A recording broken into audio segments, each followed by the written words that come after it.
İyi günler arkadaşlar. Kanalımıza hoş geldiniz. Bugün yine sizler için yepyeni videolarla karşınızdayım.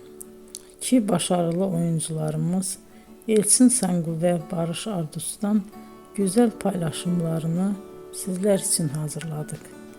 Elçin Sangu, Sevdim Alabora, Yalancı ve Mumları, Kiralık Aşk, İyi Günde Kötü Günde bu dizilerde rol almış ve herkes tarafından çok beğenilmiştir.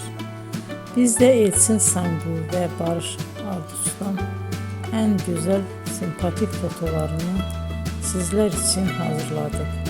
Bu karelerin devamını istiyorsanızsa emeğe saygı olarak kanalımıza abone olup yorum yazmayı unutmayın arkadaşlar. Teşekkür ederim.